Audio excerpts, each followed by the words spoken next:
Hello, you guys. Today I came back with the second book of the Edge of Darkness trilogy, which is Voracious, and I'm just gonna share my thoughts on this book. And first, I want to start with the playlist. So there are songs from the previous book that she added, which is their theme song, you can name it, I think, which is Spiral by Flower Face and From Now On by The Greatest Showman. Those have been in both of the books so far, which makes me think that it's their theme song and it is just their thing. And my favorite song from this book was probably Bathroom by Monselfish, and sing along with me to Luciella. It was really cute, and I find that really endearing. And that she adds Taylor Swift into this, even though this book is like a dark romance, I kind of like that because it was a reference to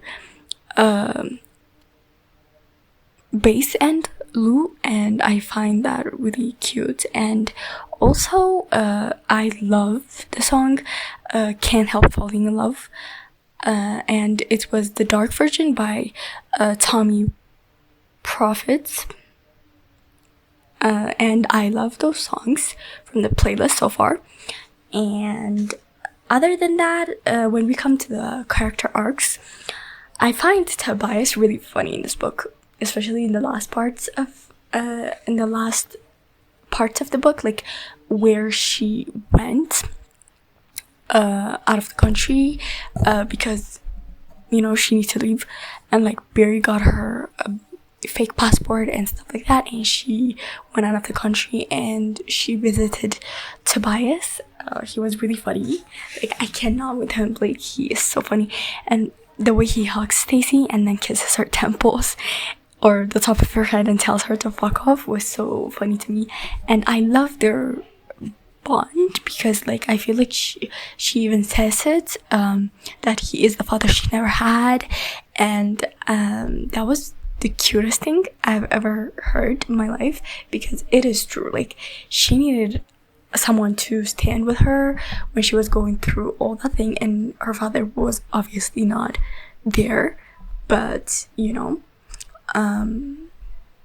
Tobias was, and I feel that's really endearing, and I find that really cute. And there are some things other than that I want to talk about, which is other character arcs that I loved. I feel Kate is going through a lot right now in this book, with the whole them finding out about Stacy and stuff like that, you know what I mean? I feel them finding out about Stacy was the breaking point for them, and I feel they went a little overboard on the punishment, is what they call it, I think.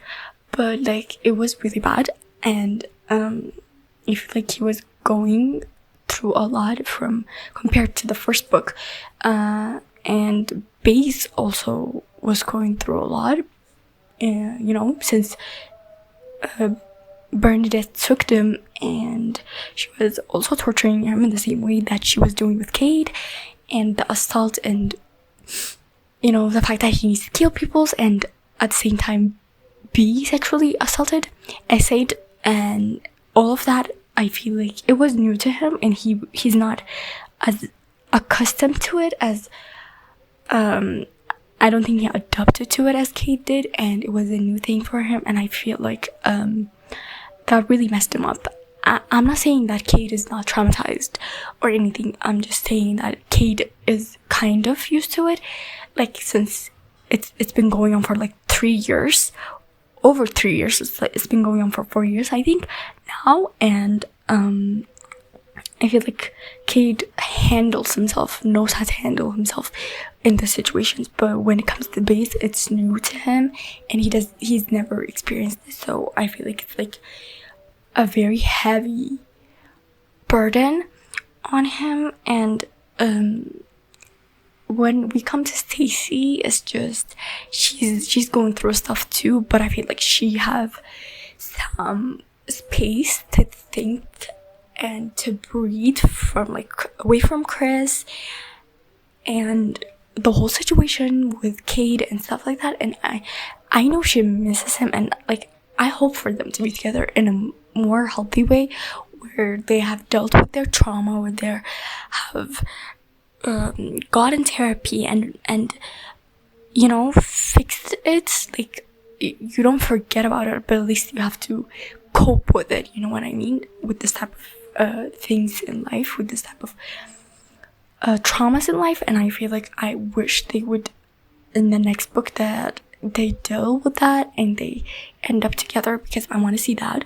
And Lou is actually coming to terms with her feelings with Baze, and you know, since he didn't text her, he only texted her like 2 times in the span of like 10 months, and she was kind of worried about him, and like she was like, where is he, why is he not texting me anymore? And I feel like that made her, you know, sometimes when you lose something is when you realize that you want it, or that you need it, or that you love it, and that she does not want to let go of it. And I feel like that was like a moment of awakening for her, about her feelings with towards Baze, and I love that. And I don't like the idea that people have of Tobias, like when he escaped, everyone was like, oh, he's gonna go after Arya. First of all, that's not his plan. I don't think that's his plan. You know, he's trying to save his son. He's trying to find out where Stacy is. And I feel like people misunderstand the guy. Like, they underestimate the fact that he's been improving mentally, and they undermine it, and I don't like that, because like, why would he do that? I mean, like, he have come to terms with the fact that Arya and him are not going to be together, and they're not going to be a couple anymore. It's just going to be like co-parenting thing, and the fact that like they're family, but like he's not her husband or her boyfriend or her love interest anymore, you know what I mean? Because you have a husband, which is Ewan, and I hate the fact that people swear like, oh, like he's going to go after her and then he's gonna cause all these problems in her life. I don't think that's what he wants to do.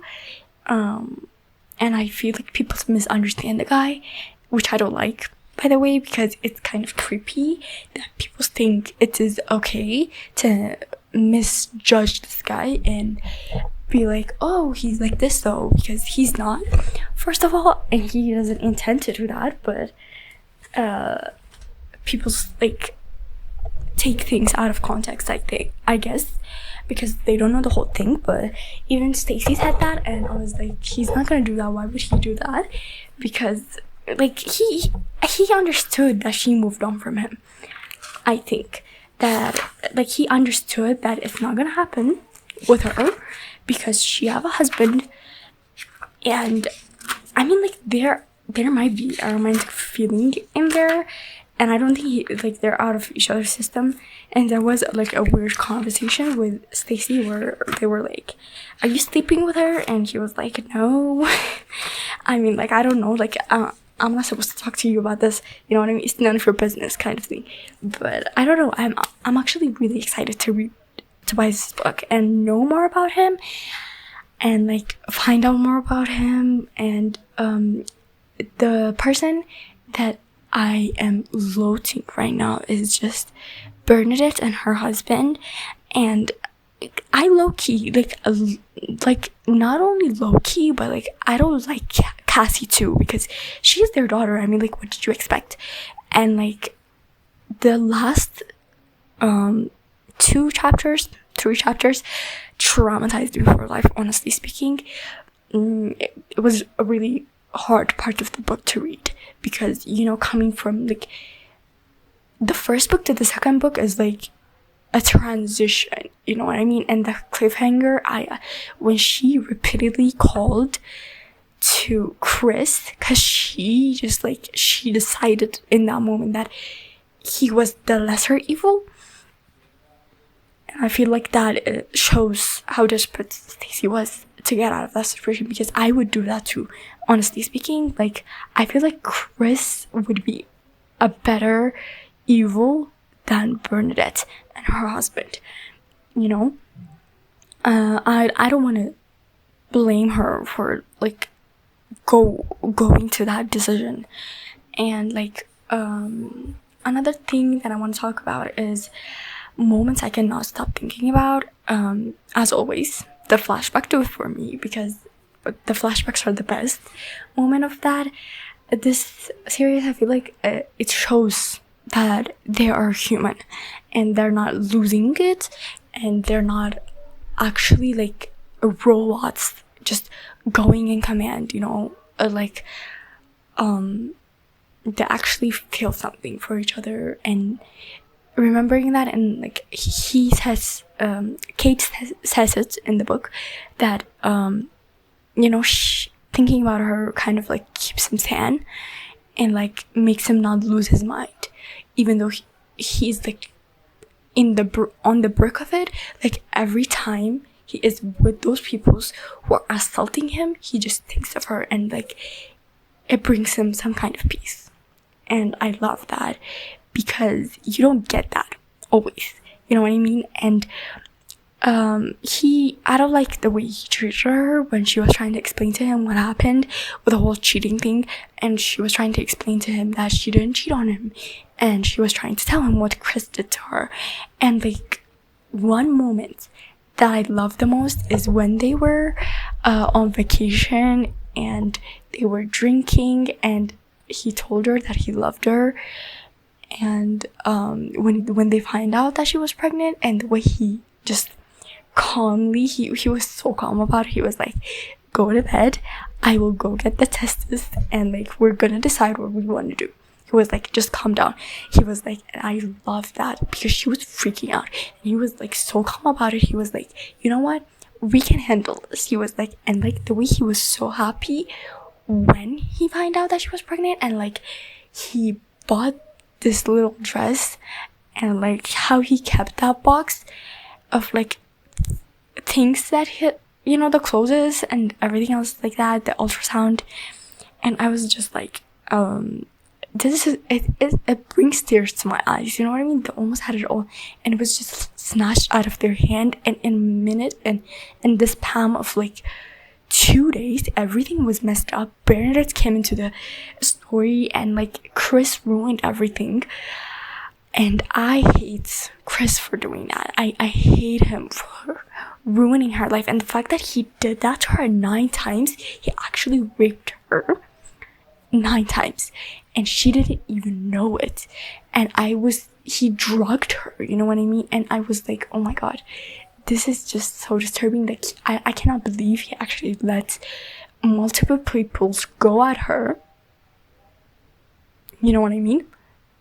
And not say anything to her. And I was like, and the fact that it was Jason that she was sleeping, he thought she cheated on him with, is so bad. Like, and the way he reacted to it, it was a little irrational. I mean, I get it. Like, I would react like that too if I thought I was cheated on. But like, I feel like he should have like calmed down and talked to her about it and fixed that problem, because she would have explained herself, you know what I mean? And she had a good enough reason to actually make him understand the situation. And I feel like he just blowed up without actually trying to talk to her, and I don't know why he did that. But the moments I cannot stop thinking about is when they find out they were having a baby, and he bought this little dress, and the way he calmed her down, and the vacations. I love the vacations, and the flashbacks are my favorite part of this book, because it really shows me the other side of the story and how they used to be, and how, you know, bright those moments were before everything becomes dark and gloomy. And I feel like that makes me like really happy to see them in that light, and to understand that they had a little piece of peace before they had like chaos in their life. I love that for them, and it's just beautiful.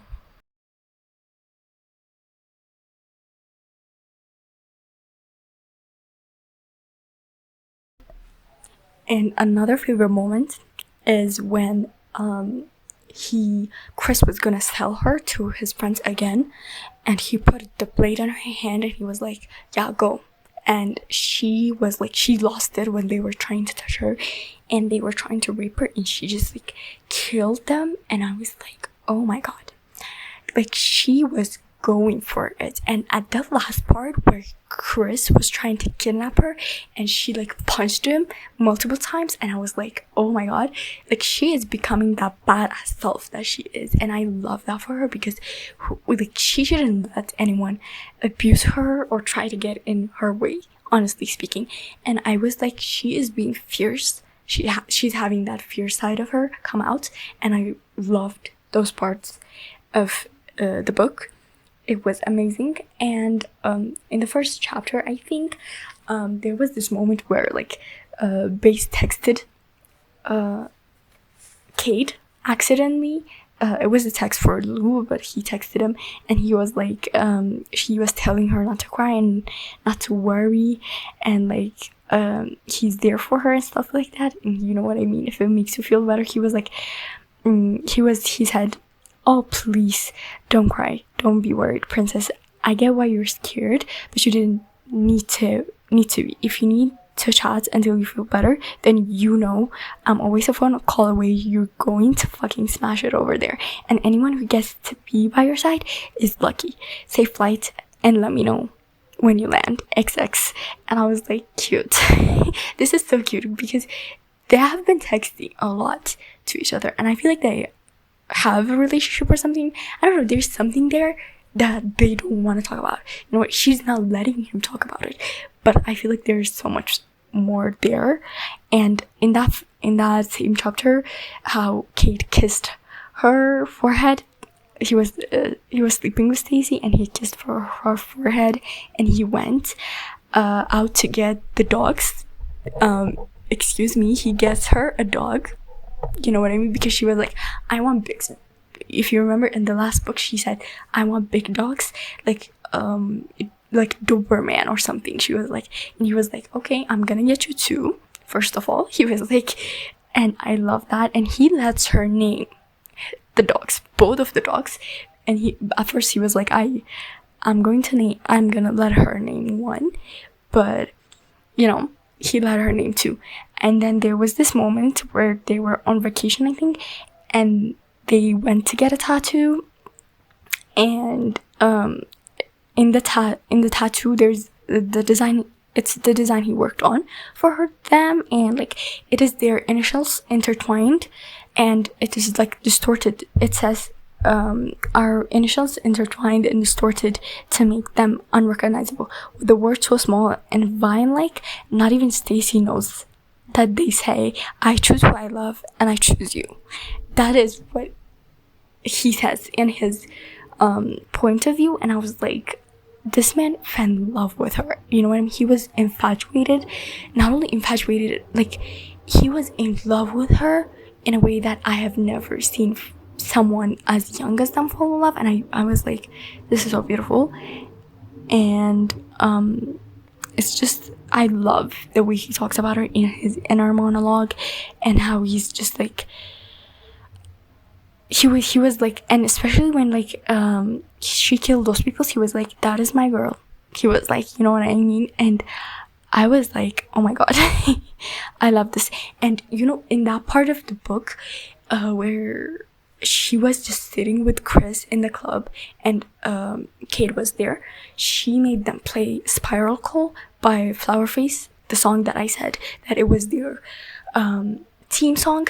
And like he knew right then that she was there, and he just like, he turned around and searched for her with his eyes, and his eyes just landed on her, and she was like doing this dance that Chris forced her to do, Chris' friend and him forced her to do. But like he knew her eyes were like calling out to him, you know what I mean? I am in danger, like save me. And he knew that. And I love how they communicate this easily, because you know they know each other. And I love that part of the book also. And like the way he knew in that moment after she killed those people, and he walks in the room and he was like, he just like calmly walks to her, he carefully walks to her, and he was like, Stacy, it's me. And he was like, you need to breathe. And he was like, breathe, you need to breathe. He was like, and I was like, he knows this trauma, you know, killing someone for the first time and like not having someone comfort you. And I feel like he comforted her well, and I love that for them. He is just the best, I feel like, you know what I mean? And other things that I want to talk about is the fact that like Kate hates holding hands or like sleeping next to another person, even with Luciella when they were kids, and she had like there was like a storm out, or like she had nightmares, and he would sleep on the ground instead of sleeping with her. But like he does it so naturally with Stacy. Like he's never done these things, but like it comes naturally to him when Stacy. And I feel like that is so cute. I love it. And where the part where he said, is there an emotion that's stronger than love? If not, I'm creating one, when he was talking about Stacy. And then he was like, the Stacy Rhodes effect. And the moment where they were on vacation, and they were with the girl that lost her parents, and like he carries the girl, and he was like, he takes Stacy's hand, and like at that moment she just like saw herself through that, you know what I mean? Them being parents and having their own children, and she was like, I want children with you, you know what I mean? I'm getting off my pills in 5 years, she was like, and then we're gonna have kids, you know, like kids of our own. And like that was the moment they just like planned to have kids of their own. And let me just read you about the first time like he ever said I love you to her. And it was like around the beach, and like they got out of the beach, and they were like putting on their shoes, they take off their shoes, I mean, and they were walking in the sand barefooted, and like music started playing. Okay, let me just read you. Music plays in the nearby bar, and I spin her around twice, pull her into me to take her waist, and slowly dance her backwards until her back hits the wall of a cave, water crashing just behind it. I always fancied you. Did you know that? She wraps her arms around my neck. You had a strange way of showing it. I lick my lips, alcohol clouding the anxiety that might stops me from talking. I wanted you from the beginning. I wanted you so fucking much. It drove me insane. I hated you because you were my sister's best friend, and I know you couldn't stand me. Stacy's lips part, and she silently studies the serious expression that matches my tone. When I dared to kiss you, I begged myself not to fuck it up. She slips her fingers into my hair. Me too. I want to smile, but the nerves are kind of catching up to me. It's only been a year, but it feels like longer. You're everything to me, Stacy. Everything. I think about you constantly, and I get excited when it's time to see you. I've never been attracted to someone before. Did you know that? Never. Not once did I come across someone I find attractive. I thought I was broken, that my emotions were limited, but I just hadn't met you yet. Her eyes water, but she just listens. I want it all with you. I want to go home and tell everyone that we're together, that we're going to have kids and grow old together. Do you want to know why? Why? She asks so softly. I take her face in my hands, stroking her hair behind her ears. Because I love you. I've been in love with you for ages. It's been all I've thought about, and I keep falling more in love with you every single fucking day. A tear slips down her cheeks, and I swipe with my thumb. You love me? I do. I'm in love with you, Freckles. Her bottom lip trembles, and her body eases against mine. Voice shaking, she whispers, I'm in love with you too. My heart explodes in my chest as I lower my head, praising a tender, loving kiss to her mouth. Are you going to be my forever, Freckles? She nods, and we both break into a smile of giggles and kisses as I press her against the cave wall before dragging her back to where we're staying. Like, this is so cute, you guys. Like, it brings tears to my eyes. I love it. And the part that the next part after this, where she was like recording him, and she was like, and here, ladies and gentlemen, is my wonderful boyfriend, Kate Michels. She zooms in on my abs. He is new to the gym, but look at these. She loves my sunburn, and I'm contemplating throwing her off the balcony of our hotel room. How lucky am I? She was like, and I love the part that where they photographed every like vacation and every moment together, and like they kept it on their phone even after they broke up, and they go back to their texts to read their texts and to watch the videos and the pictures. And I love how they didn't even get out of each other's system after all these years. You know what I mean? They're just denying themselves. But like, it's really beautiful, you guys. I love it. You know what I mean? And she was like, over there, she points to the cave next to the beach, is where Kate told me he loved me for the first time. I laugh and pull on my shorts, following her onto the land. He said I was everything to him, and that we were going to grow old together and have lots of babies. He was drunk, to be fair, so maybe he doesn't love me. She was like, and he was like, so needy. I do love you. He was like, my arms wrapped around her waist. I was drunk when I confessed my feeling, but they weren't lies. You're exaggerating, freckles. I placed a soft kiss on her cheeks. But wasn't the word I used. If I remember correctly, you cried and said you love me too. You're cute. Stop calling me cute. But you are. You put cream on my back and carried my beach bag all day. I was trying to get my whole... He was like... And I was like... She was like, I'm recording this and you keep being dirty. Stop it. She's like, tell the work kid who's the best driver. She's like, I love their banters, even when they were like in their relationship and they were just like taking hits at each other, you know, because like obviously that is them, you know, that is who they are, you know, and I love that. One thing that people are gonna hate me for this, but I understand Luciella in this, but like it was kind of cruel to say that. And the part where she was like, stay away from Kate, like promise me you're gonna stay away from him, and that is not gonna happen again.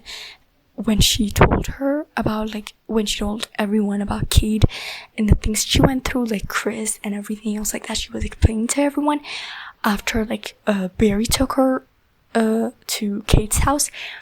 And like, I don't, like, she was like, he doesn't know how to love properly, Luciella. And Luciella said that to her, and she was like, he knows how to love. He might have some of his dad's trait, but he is his own person, and he loved me. It's not real, it's a learned emotion. He taught himself how to feel things he couldn't, but it's not the same. I had to take any type of love from him. You can't make me stop loving him either. If you love him, truly love him, then let him go, please. He needs to come to his senses and work on himself. He won't make you happy. I'm saying this as your best friend. He will not make you happy, and I need you to heal. Please don't lie to me again, Stacy. And like, I understand where she's coming from, and that she's coming from like the most like genuine part of her life. Like, it's coming from genuine parts of her soul, but like I feel like she was a little harsh on that part. Like, she loves this guy, and I don't know how she expects her to, you know, stay away from him, knowing damn well that, you know, they went through all of that, and like, she can just forget about it. I mean, they almost had a child, you know, and it's hard for her to move on from, it's hard for anyone to move on from someone they loved, especially as like a teenager, and it was like the first love they had, and it was like a moment of like a little brutal, I think. I don't know, you know, you guys, but I feel like it was a little brutal for me. One thing, the other thing I want to talk about is the moment where they were throwing a party and Kate came. Like, it was like a Halloween themed party themed, and they were wearing masks and everything, and like someone was like, kiss someone wearing a mask. Anyone who doesn't is eliminated from the game. And they were playing a game and stuff like that, and someone grabbed her and she was like, I'm not playing. She was like, and it was Cade actually, and he was like, are you real? He was like, and she was like, I am. You're real. He was like, and he was like in the baddest place of his life in this one, and he was trying to stay tan after everything he went through that time. And he was like, you're gonna play this game with me. The only person stopping me from pulling my gun out and blowing someone's brains out is you. I need you. I can hear them taunting and laughing at me. I can fucking feel them everywhere, but I only want to feel you. Make them go away, Freckles. Make what go away? The voices. And that broke me, honestly speaking. It makes me like want to throw up, honestly speaking, because even when he's not there with Bernadette and Archie, even when he's not doing work for them, even when he's not like in their house or like in contact with them, they're still there. They cling to him as like a nightmare, you know what I mean? I hate that, you know. And there was another moment where he was like, I already told you, no, I have told you to stay away from me constantly, but you won't stop. Why won't you give up? Because I like you. Is that not obvious? You just want a quick fuck. I assume you, princess, it wouldn't be a quick fuck. I don't want you. I don't want to talk to you or be near you. If you meant that, then you actually block me and not message me back. If you really wanted me to stay away from you, you just stop phoning me when you have a fucking bad day, or having me fly all the way to fucking America to sleep in your bed. Do you know how much of head fuck that is for me? I want you. I wanted you when we kissed during theirs. I wanted you when we kissed months later, cuddling in bed, FaceTiming while we both fell asleep. And I wanted you the night we spent with the other couples. Don't you get it? It's not a quick fuck. I want you. We would never work. We won't work. Why? We have very different lives, Sebastian. I would never fit into yours. How so? Your grandfather wants you to take over the family business. He wants you to marry a Russian princess. I'm not even Russian. Do your friends know that you have strong ties with the mafia? Do you really think my father, my dad, or brother would allow me to be with you? Don't use that against me. You know where I stand with it, and you know where I stand with it. Therefore, we won't work. Tell me why. Give me a good reason, and I'll stop. I mean it. I will delete your number. I will stop contacting you. You can find someone else to unload on while you're feeling down. I will give up. I promise. Just give me a good reason. It's wrong. Kate doesn't. You're my brother's best friend. Kate doesn't give a shit. Give me a real reason. One good reason. That's all I want. I will leave you alone. And like, this was like from Luciella and Base's conversation, and Stacey was hiding in the closet, and she couldn't give him a reason. And you know what I mean? She was just in there being like, God damn it, you love this guy, be with him. What are you doing? And he was like, just tell me to leave and I will leave. He was like, tell me to stop and I'll stop. He was like, and she was like, I want you to leave. And it was fucked up what she does there. And I was like, what are you doing? What are you doing? Like, it doesn't matter that he has ties with the mafia. He doesn't care about that. He wants you. I mean, like, listen to him. He was like, I don't want a quick fuck. I want you. And I was like, oh my God.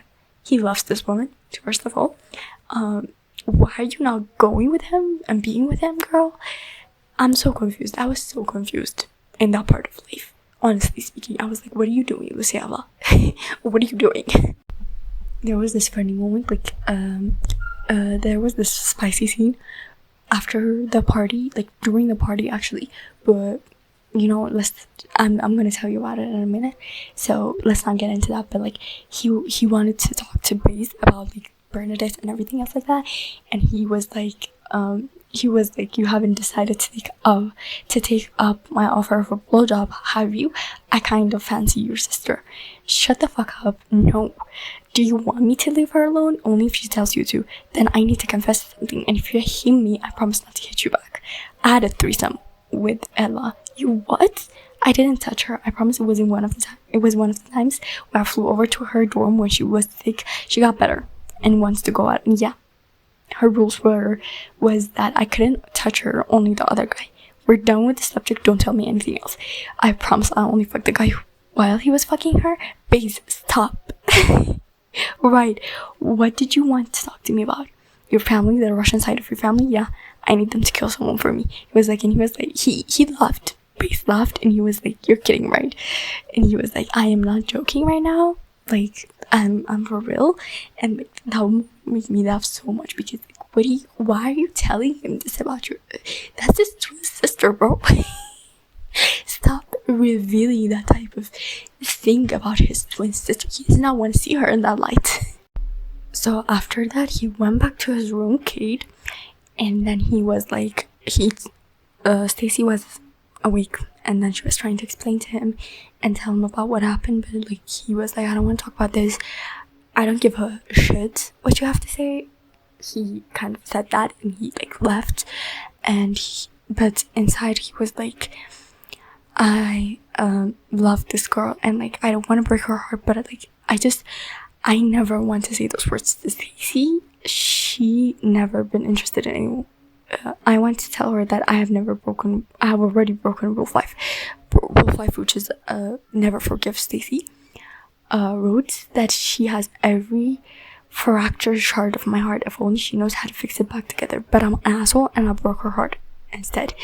I keep reminding myself that I'm doing all this to protect her, because not only is she my weakness, but she's also my strength, my main reason for continuing the air to my fucking lungs. When I'm around her, I feel like the person I was before, the teenager who fell in love with a beautiful girl and had no idea how to handle the emotions, the kid who always looked at her. Even before I kissed her for the first time, she still makes me nervous, even when I'm following her as she crawls up my spiral staircase. Even when I fuck her mouth up against the wall or kiss her and moves away, it hurts to look at her, but I can never stop myself. Denial and bitterness coats my tongue when I told her I wouldn't ever forgive her. In truth, I already have. But do I want a future with her? Undoubtedly, yes. I could work on my trust issue with her. I never want to step into the same room as her and Jason again, but I would try for her. I'd try anything. I didn't even stop and call my brother right now if I had the luxury of free will and the time to spare. But none of that is realistic. All I can do is protect everyone from afar. And this is all because of Bernadette, and I feel sorry for him even when he pisses me off, because in that moment he shouldn't have hurted her like that. She didn't deserve that, you know what I mean? What he said to her in that moment, where she was trying to explain to him what was really going on and what Chris has been doing to her and has been making her do. But he didn't want to hear it, and he just like left her there, which I think was so offensive. And the moment where like he was telling Jason that Stacy was pregnant, and he was like, do you even know how to wipe your ass, let alone a baby? It was so funny how he was like joking on him, and he was like, is it your baby? He was like, and he was like, of course it's my baby. He was like, careful, she's my girlfriend. He's like, and I was like, this is so cute. I love this. You know what I mean? And like, it was ruined because of Chris. Their relationship as a sibling was ruined because of him. Because like, I loved how they were. Like, he's not even his real brother, blood related, but like, he loved him. Like, they loved each other. Like, he taught him everything. Like, he taught him how to drive. He taught him the basic things on how to flirt with a girl. He was like, he was his only big brother, and he took that. Chris just ruined everything, and he took that away from him.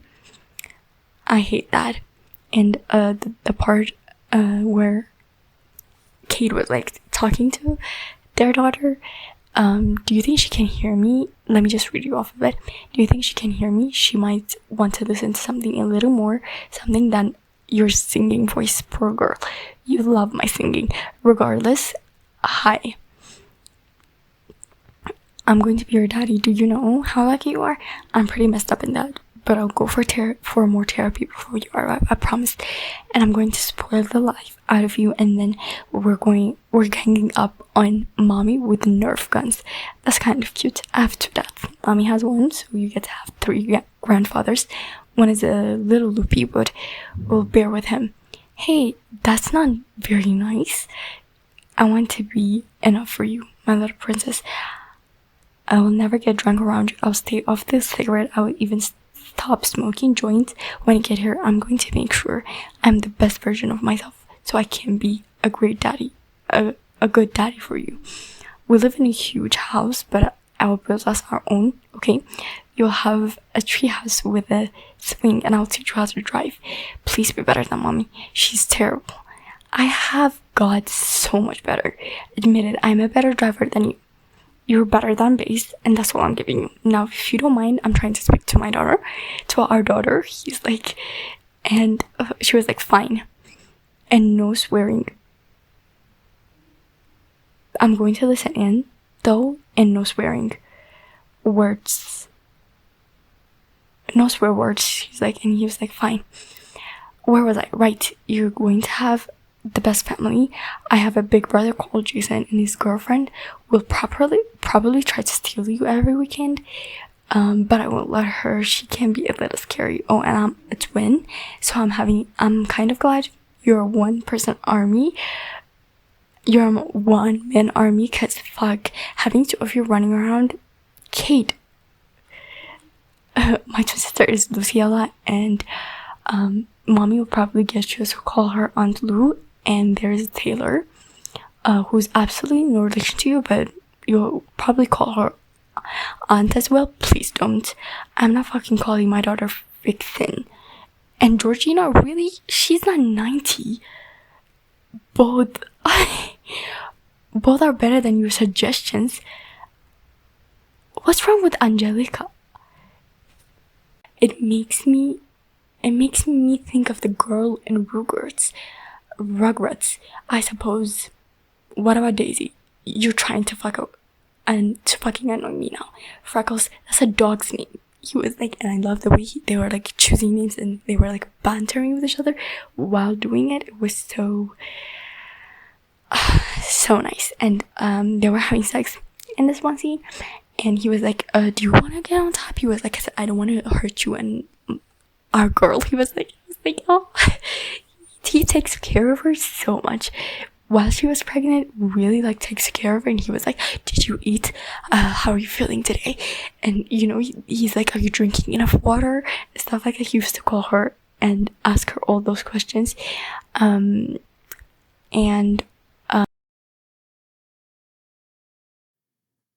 one thing I want to talk about is bias with kids, with little Ava, Barry's daughter. Was like, that is so cute. That's the cutest thing I've ever seen in my life. I've ever read about in my life. I say seen because, you know, I see scenes in my head, but I visually see them. But that was such a cute thing, you guys. Like the way he ignored Stacy and the way they banter with each other, it is so cute. And like she when she throwed a puzzle piece at his head, and it hit him, and he didn't say anything. And I was like, oh, this is so cute. I love their bond. I love their bond. And another thing is, I hate the way Bernadette plays mind games on these people. You know, like I already told you about what happened in the last scene, but the other thing that I want to add is when she sent Kate and Baze to kill Stacy and Barry and Barry's child and his wife. Like what was, like why are you putting him in that situation? She knows what she's doing, you know what I mean? She plays this mind games on him on purpose, and I hate that. I hate that. You know what I mean? It's so fucked up to actually put someone in that situation, and then like, and when he find out it was Stacy that they need to kill, because they saw a picture of them on her bedside table, and he brought it to him, and he was like, why is there a picture of you, Stacy, and Stacy in this house? He was like, and he just immediately knew it was Stacy that he needs to kill. And he went upstairs and he searched the rooms, and he went to Ava's room, and he saw all the pictures of Barry and like them, and a picture of Stacy and Ava, and like he went to Ava's room and he saw there was blood everywhere, and he was like, did they kill them?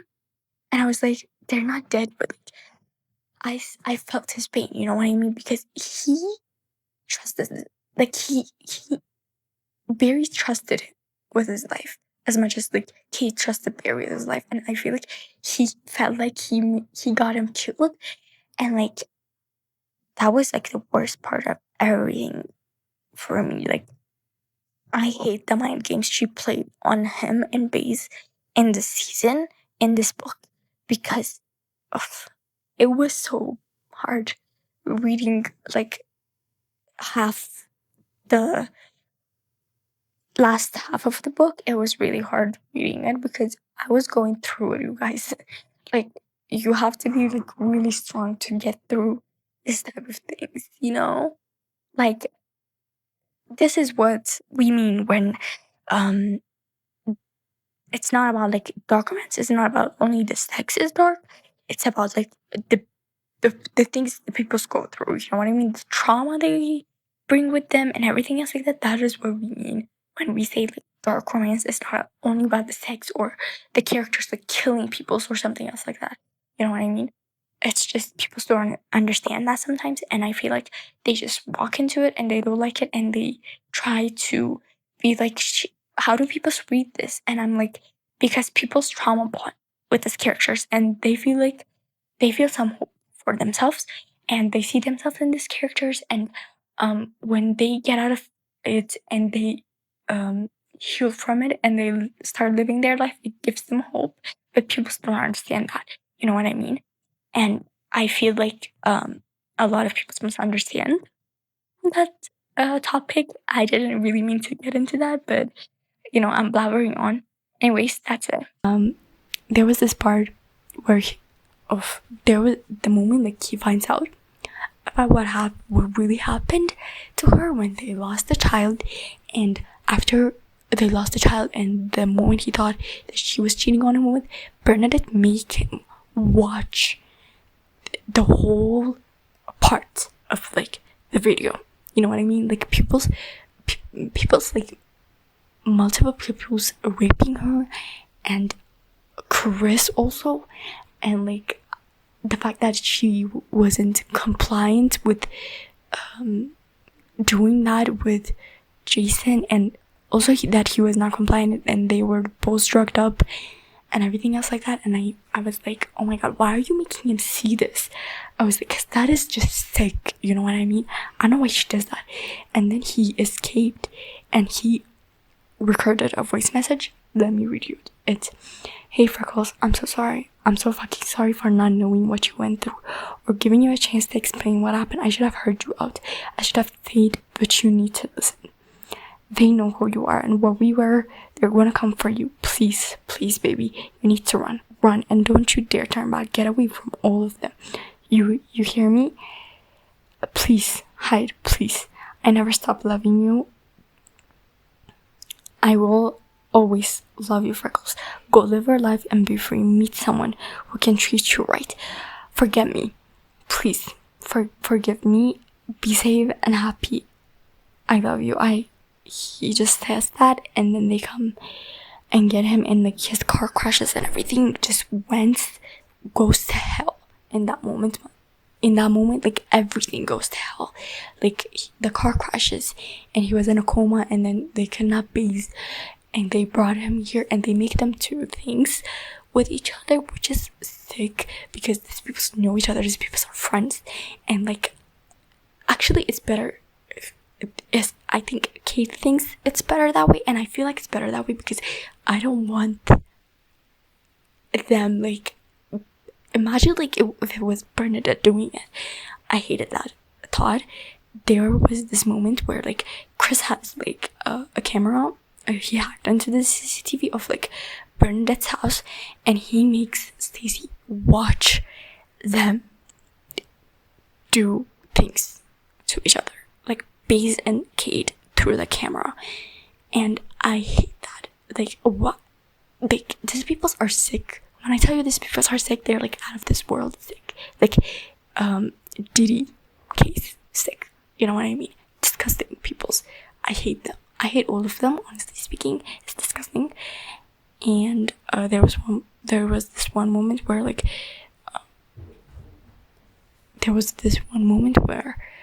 Bernadette went to Baze's room, and like she was trying to obviously rape him, and she was so confused. Stacy, she was like, what is she doing? He's not consenting to it, and he was drugged up. And Kate was like with Cassie, like he had the security of like Cassie, you know what I mean? If he's sleeping with Cassie, he is not sleeping with Bernadette. And then he gets out of bed, goes to Baze's room, and see that what she was doing to him, and he was like, get the fuck out of here. And Archie was there too, just like watching. And her husband is like so sick, you guys. Her husband is like sick, you know what I mean? As he's as sick as her, if not more, you know? And they just disgust me.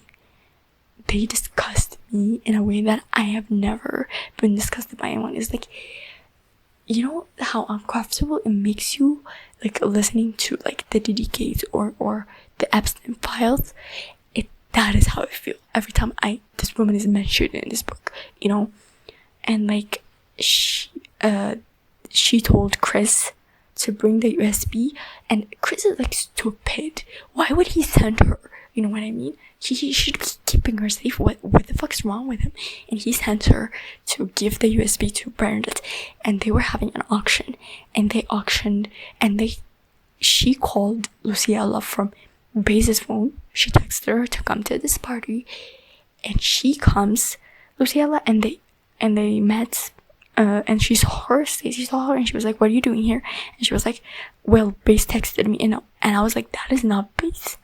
Who texted you? Get the hell out of there. She was like, get out of here. She was like, and then she was like, I'm not going anywhere. I just want to see him. You know what I mean? And she wanted to tell him that she wants this. She wants him. And Bernadette ruined yet another relationship. You know what I mean? They keep ruining things. These people's, Bernadette's, Archie, and Chris, you know what I mean? They keep ruining people's relationship, and I hate that. And then they sit down for the auction, and they brought out Baze, and like they were wearing masks, and they took off the mask, and like, oh my god, like she was like, what is going on? Why is Baze here?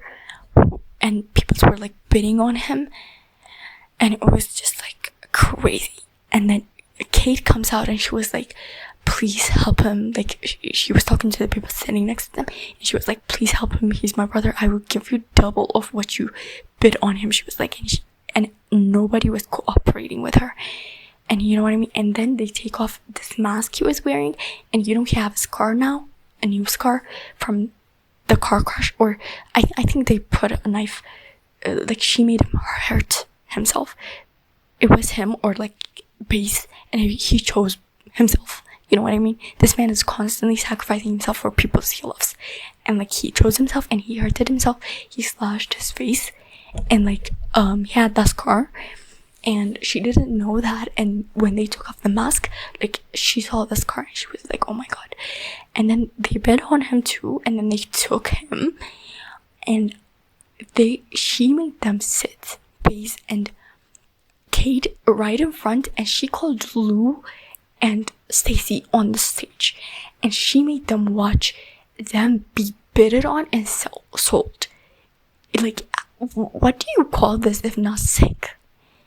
And Cassie's better than her mom, I feel like, because she tried to stop her, and she was like, this is not our deal, this is not what we agreed on. But like, I don't know, like, if she is a good person or not. I cannot decide. You know what I mean? And like, I don't know. Like, I was going through every emotion reading this book. Like, I was crying, and I was like smiling at the memories, at the flashbacks. I hated that woman. Like, I hate her like I hate no one else. And when we come to the spicy time, because it is spicy time, my favorite spicy scene was like that moment from the club where, you know, from the party, I mean, where he comes and like he told her to crawl up the stairs, and she was like, you want me to crawl up the stairs? And he was like, that's what I said. And she was like, okay, this is what you need. She was like, you need the control, then I will do it. And she was like, I'll do it. And then she crawled up the stairs, and you know, the craziest thing was that Swim by Chase Atlantic was playing while they were doing that. And he when he told her to put her leg up on her shoulder, crazy, you guys, this man knows what he's doing. You know, he knows what he's doing. And it was crazy, bro. Every part of it, the way he made her walk around without an underwear after that, and the dress is so short that she needs to wear shorts under it, like visible shorts. But then he made her like walk around naked, you know, like without underwear after that. And it was crazy. Like, the things he said in those scenes, you need to read it to actually understand, because I cannot say them all on here, but you need to read them to understand them. And there are some songs that reminded me of these characters while reading this book. Okay, Easy on Me by Adele, because that's how I feel like Stacy feels every time she's with Kate, and he doesn't understand all the things that have happened to her, but you know, I feel like that's what she would say if he would hear her out. And he is such a, I already said that Kate was such a Chase Atlantic coded person, and the fact that there's a Chase Atlantic song in the playlist is a win for me. But I will give her more because I can, and it is like Consume and Empty. I feel like those describe him. And also there's a song called Daylight by David Kutcher and Worse Than Me, Julia Michaels. Worse Than Me is actually for Stacy, not Stacy, Lou and Bass, because I feel like that is just what the vibe is there. It's by Julia Michaels. And there's Mercy by Shawn Mendes. Then Used to This by Camila Cabello. That is for when like they were exploring each other, both bodily and mentally and emotionally, you know, during the flashbacks. I love those ones. And I Know It Won't Work by Gracie Abrams. I feel like that is how Stacy feels, because she wants him back, but like she knows it's not gonna work out that way, because it's just, you know, it's not gonna work that way when they're both this broken, and when they're like in a state of their life where they cannot express themselves or what's going on in their life. So I feel like those are the song freaks I want to talk about. And books with the same vibe, I feel like Kill Switch and Nightfall by Penelope Douglas, if you know her from the Devil's Night series. I feel like those books describe these characters, because Kill Switch talks about the male main character being essayed, and that aligns with Kate. I feel like in Nightfall, her brother abuses her. He physically, it's like he domestically abuses her. So I feel like that is what's going on with Stacy. I feel like it shows both characters in those books. And also the Mindfuck series by I think her name is S.T. Abby, by her. I feel like that aligns with the story too. So yeah, that was it for today, and thanks for watching. I hope you enjoyed it. If you have a comment of what I need to improve, comment down below. Thank you. This was it for today. I'll come up with the next book, which is Restitution, I think. and I will tell you all about it in the next coming week. Thank you. Bye.